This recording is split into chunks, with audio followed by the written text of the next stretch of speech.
Hey guys, this is From the Crow's Mouth, and I'm your host, Mitch Cumming, one half and founding member of the band Stone Cold Crows. This is a podcast about what's going down in the Stone Cold Crows camp, what's going on in life. It's about music, it's about making cocktails while we talk. It's going to be a good time. So let's begin, shall we? Last week was the first episode. I'm still getting a little used to this podcast format, particularly talking to a camera and nothing else in a room. But I'm going to get better, and I promise you we're going to have some fun. And so last week we talked a little bit about some of the origins of the band, but I really want to start talking about the songs themselves. Our debut album, Original Sin Part 1, has now been in the world for a little over a month, and it's been doing some good things for us, and we're really excited. So I thought, let's just work our way down, shall we not? So today we're going to talk about the opening track, System Breach, and the actual first song, which that's an introduction to, Brave New 84. Before we get to talking about music, guys, though, I just want to say, last week I'd mentioned in the first episode some of the scary circumstances in which this band came to be, and I thought a little bit about my life and how much of it I might have left. And I got the unfortunate news this week that an old colleague and friend I grew up with suddenly passed due to cardiac arrest, and he left behind 2 daughters and his wife, who I'm also grew up with, and younger than I am. And if that's not one of those tragic circumstances that really makes you think, my heart is just aching for all of them. It's nice to see the community that where I'm from, where Bryson's from, Coburg, really rally around that family and help them out. And it's just scary, and it's heartbreaking. And I just wanted to say, guys, that whoever is out there watching and listening, don't take any of this life that we live for granted, because you never know. That's all I'm going to say about it. This isn't a podcast designed to be about me talking about things like that, but I just wanted to pass that on, because you do never know. So without further ado, I'm going to take a sip of this cocktail, which I'm going to show you guys how to make in a minute. A tequila old fashioned, but this one's for you, Brandon and Chantel and your girls. I hope you make it through this all right.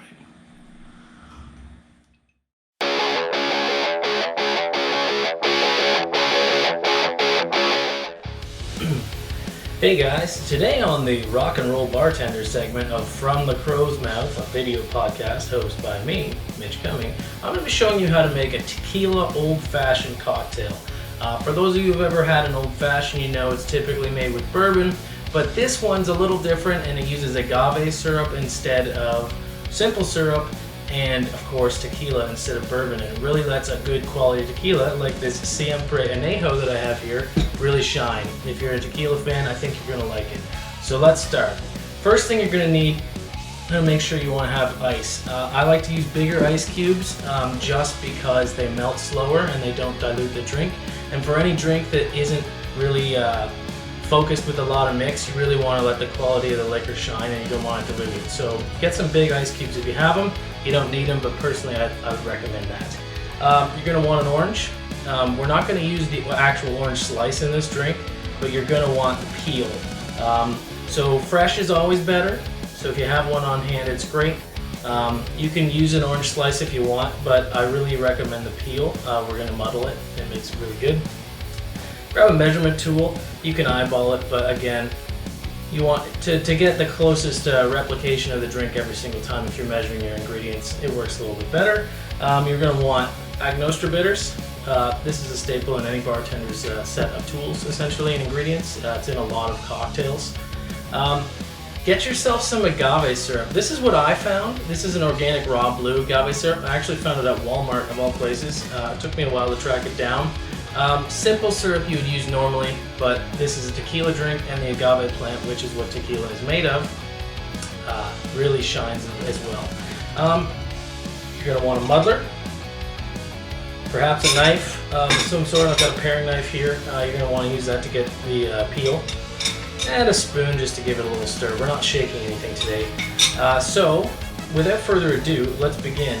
Again, I chose Siempre tequila because since I ran into a couple of these guys and they hooked me up with some of it, I've been a converted tequila fan myself, and this brand is really good on its own, but it makes a hell of a cocktail too. Now we're going to use the Anejo today, and for those of you who don't know, Anejo is tequila that's been aged between 1 and 3 years typically. In oak barrels most of the time, so it really takes on the flavor of the wood. It's a little darker tequila. It's a lot smoother too than your Plata or your Blanco.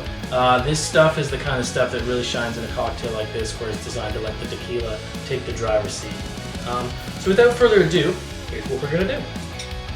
First thing you're going to want is get a nice section of orange peel. You just take a big chunk here. It's not a twist, it's not a garnish, so it doesn't really matter if you twist it or not, but you just want enough of the peel to really let the flavor of the drink shine through once you muddle it. So take your cocktail glass, I've got a separate one here with ice, put that in there. You're going to want to take a dash or two. Personal preference, I like two. I really like the taste of Angostura bitters in my drinks, but if you like less bitter, only do one. Really up to you. Then we're going to take some agave syrup. Now typically you want to use about a spoonful. So what I'm going to do here is just spoonful of that syrup. The sweeter you like your drink, the more that you can use. This is going to be made with 3 ounces tequila, so I put a little extra in there. Don't want too much. Put that there. So you got your agave syrup. You got your bitters, you got your orange peel. Now what we're going to do is take your muddler and mix it all together. Really crush that orange peel, because what you want to do is you want the flavor of the orange to basically coat the bottom of that glass and really let the citrus profile take note. And it's going to steep in the tequila. You're going to leave that in the glass. And so as the drink sits for a little bit, it'll really take on that orange flavor. And now, the last little bit, we're just going to take the ice cube here. Got a nice big one. Put that in. Take our tequila. Again, I highly recommend you use Siempre. Cheaper tequila is better in, well, it's never really better, but if you're going to use cheap tequila, it's typically used in drinks so you can really mask the harshness, the burn. You don't need to do that with good tequila. So spend the extra money if you want to make a good cocktail. It is really worth it. And in this drink, we're going to use 3 ounces. Now this shot glass that I have here has measurements of 1.5 on it. So I'm just going to do 2 of these.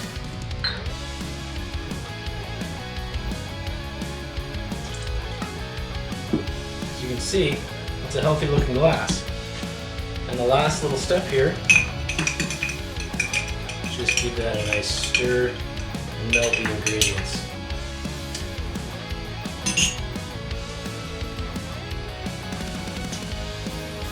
You can add more syrup to taste if you want, or if you want to garnish, throw a cherry in there, or perhaps an orange slice if you really want more of that orange flavor. Personally, I think it tastes really good just as it is here, but that's up to you. So until next time, guys, cheers.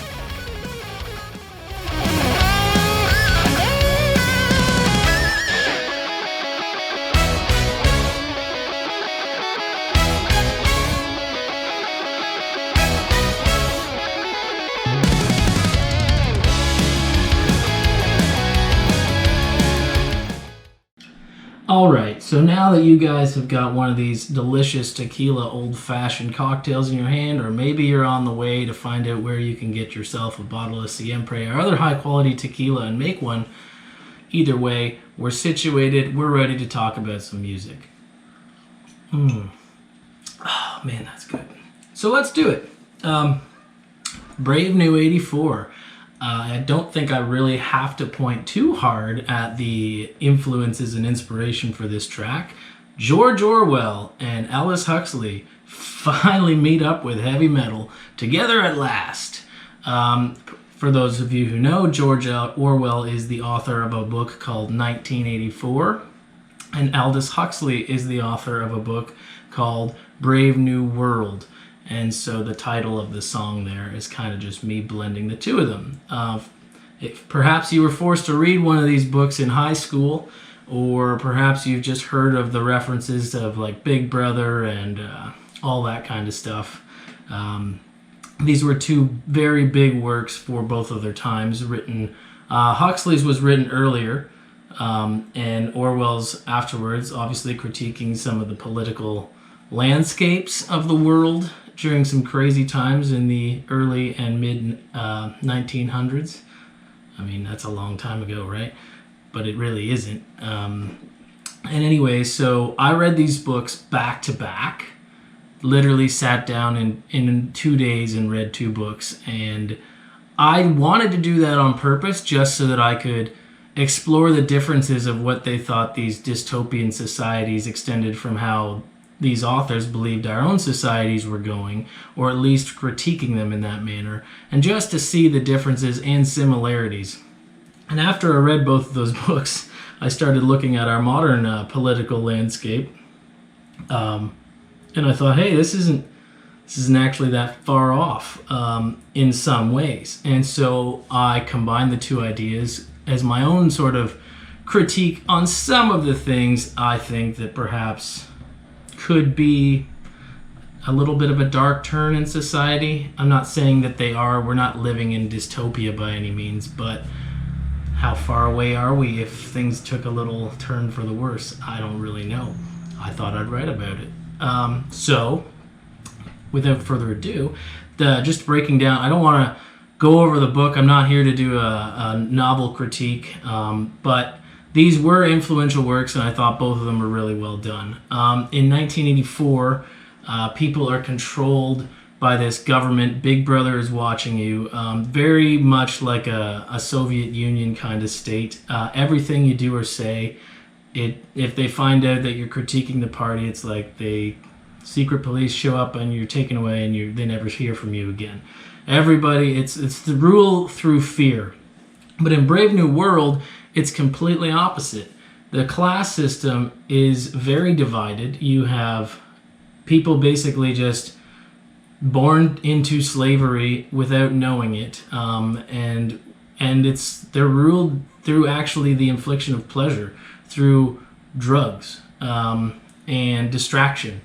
And I started thinking, hey, that's kind of how we do things today. I mean, perhaps you're watching this on social media. If that's not distraction and the constant hit of dopamine, I don't know what is. So in a way, yeah, Orwell thought, hey, he was fearing a government that would like ban things.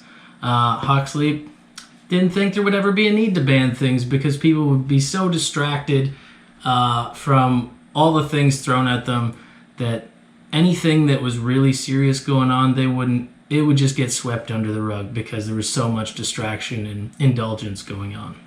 So that's what I wrote the song about. If you look at some of the lyrics, I just took a few passages here. I'm not going to go line by line for you, but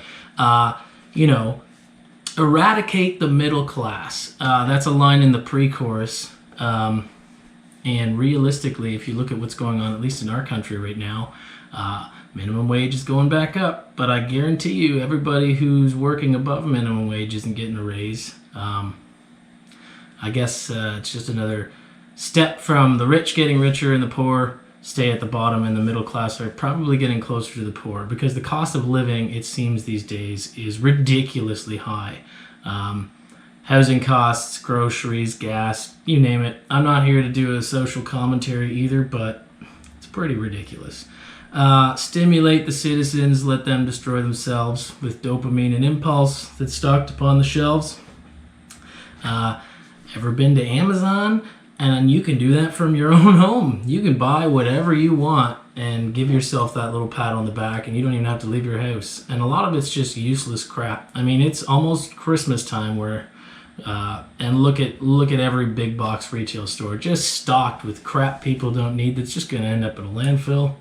But hey, it makes us feel good and distracts us, doesn't it? That's kind of like what the gladiator games were back in the Roman Empire. Like, they were brutal, of course, but they were actually used as a distraction so that people wouldn't see what horrible ruin their country was in financially because of Rome's glorious conquests. It's cost a lot of money, apparently, to run an empire that's considered to be most of the world at the time to those who live in it. Lots of military campaigns, not cheap. So that's actually what the gladiator games were originally designed for. And it kept the people entertained through otherwise dire times. Maybe we could watch a football game or something different. It's the same thing, just obviously less violent. Anyway, that's a bit about the lyrical inspiration. So let's talk a little bit about the music, because kind of what makes Stone Cold Crows different is that our music isn't just traditional rock or heavy metal music. So let's go through that. All right. So the music for Brave New 84. I remember coming up with the original guitar riff, like right as soon as the song comes out of System Breach. And System Breach was actually written after the rest of the song Brave New 84. But I had come up with this idea that we needed to build this album opener. As soon as it was decided that Brave New 84 was going to be the opener, there just had to be a build-up. And the night before we went in to record it, like, this is a song that I did not demo and send to Bryson or Adam. So I was trying to explain my musical vision to them on the fly. And it managed to work really well. I knew that I wanted to use a lot of heavy, like, synthesizer sounds, which isn't something that appears on the rest of the album, but it had to have that, like, futuristic kind of vibe to it. And what, better way to capture futuristic kind of feeling than through less than traditional instruments, so synthesizer sounds. And we really went for that, like, big Hans Zimmer kind of boom at the beginning to set the cinematic vibe and tone to the album, which we managed to do. And the little speech that the song opens up with, the idea came to me from a scene in the movie Enemy at the Gates, which stars Jude Law, Ron Perlman, Ed Harris. It's a World War II movie about the Battle of Stalingrad and a single Russian sniper's efforts, Vasily Zaitsev, real person, during that battle. And while the film has a few things that I'm kind of like scratching my head, like why every Russian person is got a British accent, still baffles me. The opening sequence there's a scene where Jude Law's character, Vasily Zaitsev, is hiding amongst the dead that the Germans are rolling through Stalingrad, and they're trying to demoralize the Russians who are still there trying to hold the city, and they've got this propaganda machine that they're blasting out, offering warning like, hope is lost, blah, blah, blah, blah, blah. And I was like, what an interesting thing we could put over top of this track. So I just wrote some kind of speech with that kind of mindset in mind, of like a Big Brother Orwell kind of thing. And we put it together. It was pretty much written on the fly. I think it was like 4 a.m. the night before we went into the studio that I wrote that out and got everything ready, and we just banged it out. Obviously, the intro builds up, and then it goes into Brave New 84, the actual song, and the guitar riff for that song I have had in my back pocket for years. I remember I used to teach guitar, and one student who is a brother of one of my good friends who has since passed on a long time ago, but his younger brother was a super talented musician, and I was finding it very hard to keep up with lessons for this guy, because I'd show him something and he would just play right back, and I'm like, okay, well, we still got 30 minutes left of this lesson. I don't know what else I can teach you. And eventually he started asking me about songwriting. So we started working on this song, and I came up with this riff after listening to Black Sabbath's Dehumanizer album. There was a song that they did for Wayne's World, Time Machine, and I really liked that chugging vibe. And Ronnie James Dio's lyrics and everything, and just his voice over top of this Tony Iommi sound. I really wanted to emulate it, and I came up with that riff. And originally, the bass line we came up with while we were working there too, I came up with this to show how two different parts can be playing two different parts, and they can sit on top of each other depending on where they sit in the frequency spectrum and meld really well. And that was actually the bass line. But when we got into the studio and mixed it together, I thought it sounded better if the bass is just holding down, trucking along on a single A, which is just an open string. And we actually took what I had originally written as the bass line and put it with the horns and the strings. So that da-da-da-da-da-da-da, that used to be the original bass line when I come up with that riff set long ago. And after that, the rest of the song just kind of built itself. I usually like to write lyrics first so I can build an emotion, a tempo, everything around that musically, because especially with this band being a cinematic thing, like I don't know how you could be asked to compose a soundtrack for a movie if you didn't know what the scene was supposed to be telling somebody.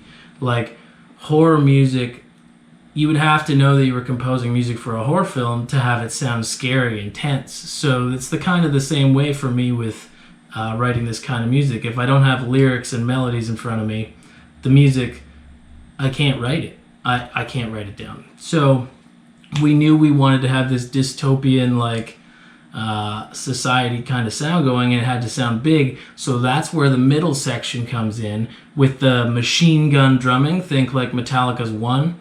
That comes in, and it was designed to be like a march, but not a march, not a war march, more like you're marching every day to the beat of the drum of this overlord who controls you and makes you go about your day-to-day existence, bowing to the every whim of how society works, and you're just kind of stuck in it. And that's why we added things like the anvil sound effect there, and the timpanis, which are those big drums. You'd think like Lord of the Rings, like March of the Orcs kind of thing. And we set up this march, but it was, in the context of the song, it wasn't a war march, even though it kind of sounded like it. Pandemic aside, I should probably note too, because somebody might look at these lyrics and say, wow, you're just critiquing what's going on with governments in the pandemic. Not the case at all. Well, I don't want to touch that issue with a 10-foot clown pole because, geez, anybody says anything about anything these days and people will jump on you. So I'm not here to do that, but I did just want to say it's a literary thing, and we built it around that. The only other couple things I can mention about the music that really stand out to me when I listen to this song now, the guitar solo. So for being the first guitar solo on the album, and anybody who's known me has known me to be a lead guitar player, it's very short and it's very not complicated. And realistically, that's just what the song needed. Like trying to jam in a guitar solo anywhere else didn't really make sense. And I've come a long way in regards, I guess, to my ego as a guitar player, in the sense that if the song doesn't need it, don't put it in. There's no reason to stuff in flashy parts just because you want to show off. And I guess writing all the parts for music, aside from, the percussion section, which is Bryson's specialty, and then we, of course, work as a team, myself, Adam, and Bryson, with the orchestra parts.